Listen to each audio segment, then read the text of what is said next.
Tapos si Catherine pa raw, nagpupunta ng Lucena. Diba, may mga siya pa ang ganyan. dumadaan doon. At kapag daw magkikita sila nung mayor, bababa si Hello Kath Den fans! So ito na ang issue ngayon mga kasombreros.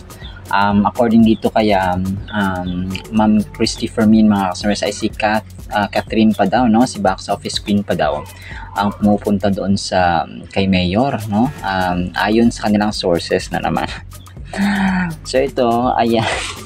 Nung nakarang araw pa nila ito na segment mga kasombreros, sinabi nila dito na dahil nga hiwalay na daw ng tirahan si Ma'am Catherine tsaka kay mami niya, which I'm not really sure kung totoo ito, no? Kasi nakita naman natin na sa isang bahay pa sila na kumbaga nakatira mga kasombreros na bilang buong family.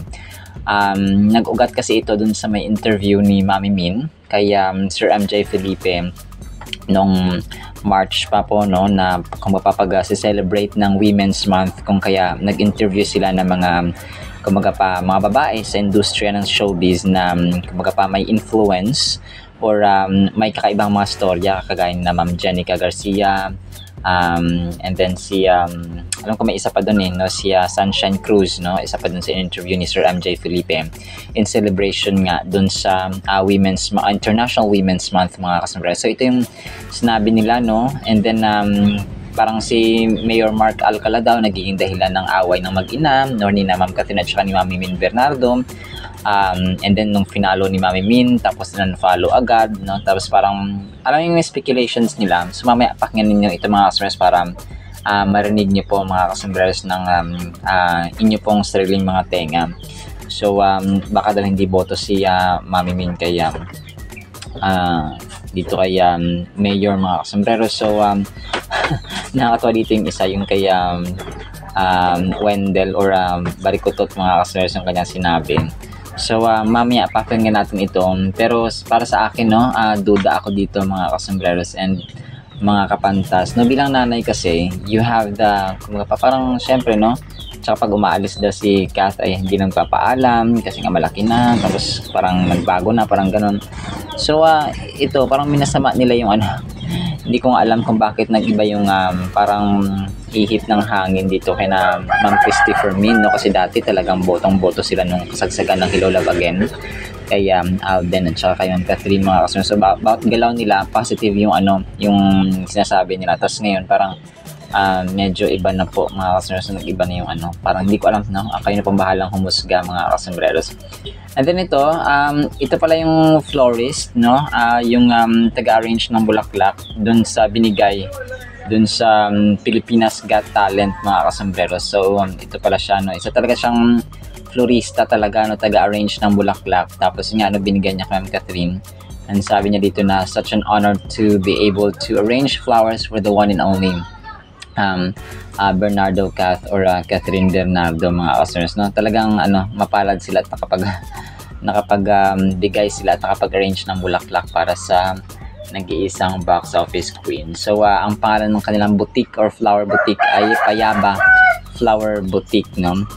You're a florist and you're able to arrange flowers for the one and only Catherine Bernardo. So yun po mga kasombreros. And then ito post ko lang kasi sobrang kulit pala, no, si Sir Alden ay yung kanyang jogging at fitness na advocacy, kasama pala dito niya si si Kurt Bondad at saka si Lou Yanong mga kasombreros, no, mga artista tsaka sikat sa industriya ng showbiz na ngayon ko lang pala nalaman na part pala sila ng nilulunsad na campaign ni Sir Alden sa fun run niya mga kasombreros and mga kapantas.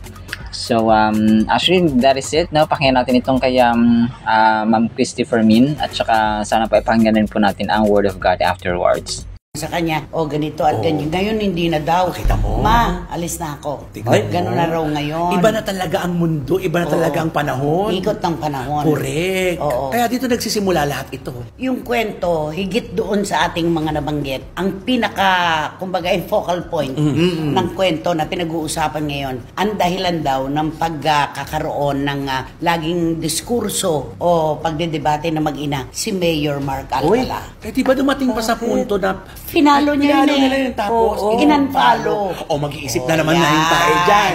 Oo. Di ba sabi na ba, napindot lang daw siguro. Napindot ulit nung i-unfollow. Nagkamali lang. Di ba? Nagkamali lang. Parang ganon.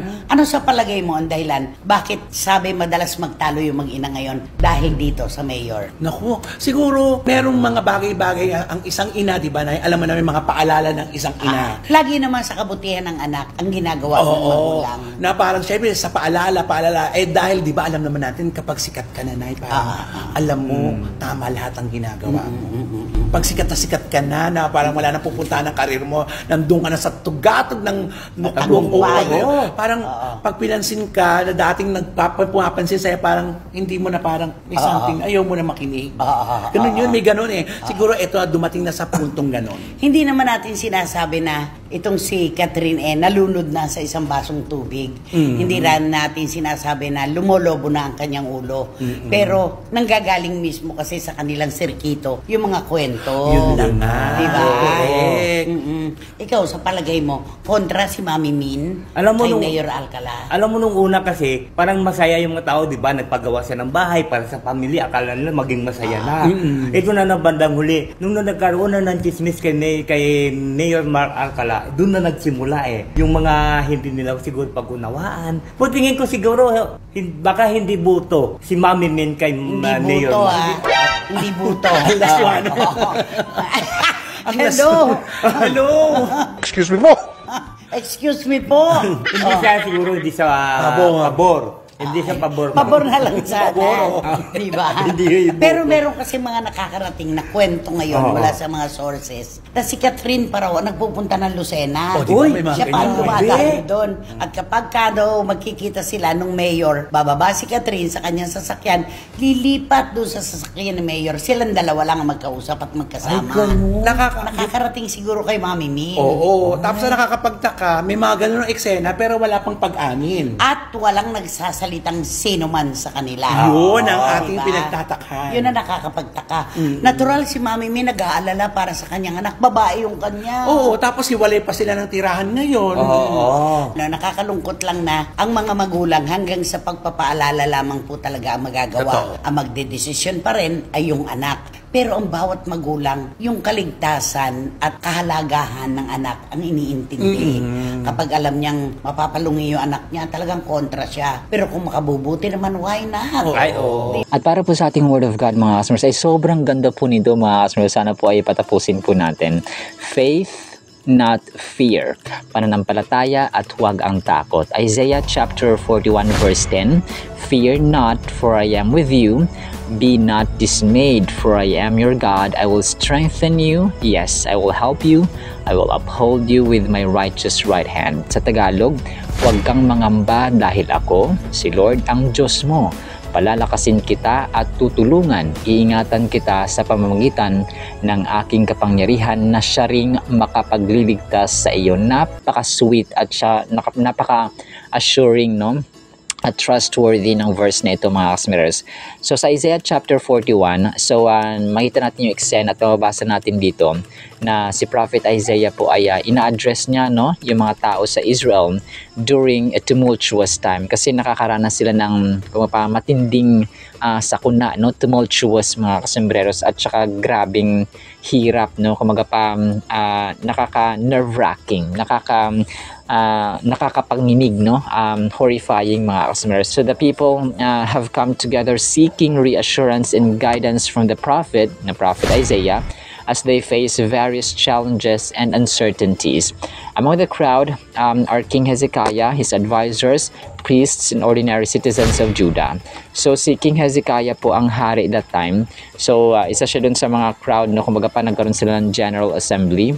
Kasama ni King Hezekiah yung kanyang mga advisors, yung kanyang mga pare, at saka mga ordinaryong mamamayan ng Huda. So si Isaiah ay nakatayo, no, para siyang pastor, para siyang pari, para siyang sa panahon ngayon ay may mga prophets din naman, no? Siya yung mensahero ng Diyos at that time na siya yung tagapagpalakas, no? Present Apostle Paul, no, sa time ng New Testament. So Isaiah stands before the crowd, his voice ringing out with conviction and authority as he delivers the message from the Lord.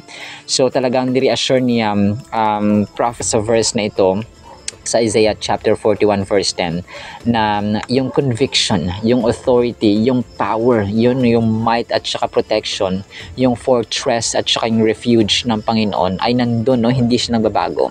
So he reassures the people, reminding them of God's promise to uphold and strengthen them in times of trouble. So kapag tayo po ay nangihina, doon po kasi pinapakita ng Diyos na siya yung source ng strength.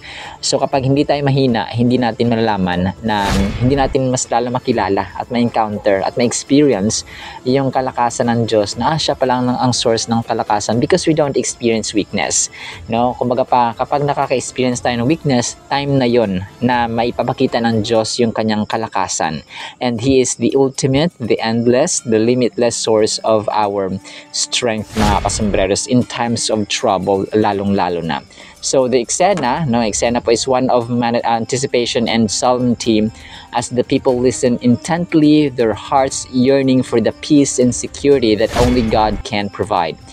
This verse from the Bible is a powerful reminder of God's presence and protection in our lives. No, gaya po nang na-mention natin, reminder talaga ito na yung great and powerful presence ng ating Panginoon, yung mag-iingat sa atin at magpaprotekta sa ating buhay in general. So it is a comforting, no, nakakapag-comfort sa atin, nakakapag-relieve sa atin, mga kasombreros, na nare-reassure one more time na wala tayong dapat katakutan sa buhay if we have God. So if we do not have to face life's challenges alone because God is always with us.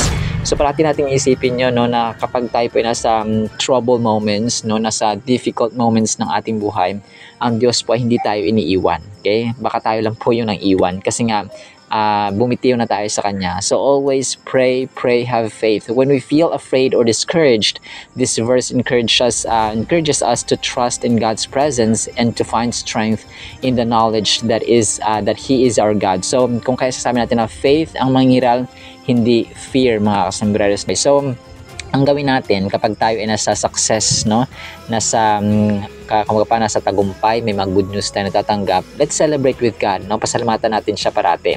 Kapag nasa down moments tayo, ay kasama pa rin natin siya, no, and tutulungan niya tayo through thick and thin, no, through ups and downs natin ang Panginoon natin. So wag na natin kalimutan ang Diyos kapag tayo ay may tagumpay, may good news na natatanggap, no?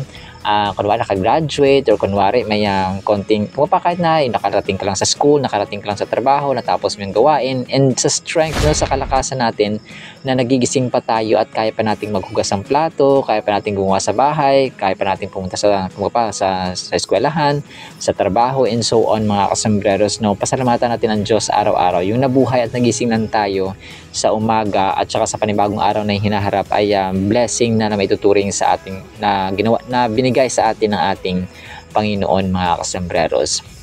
Alright, so naman po in the meantime, nawa po ay pagpalain po tayo ng pag-ibig, pananampalataya at pag-asa in the mighty, holy, sweet, magnificent, our reassuring God and trustworthy Jesus Christ. And everyone said, Amen and Amen. See you sa next segment po, mga kasombreros, and paalam po. I love you.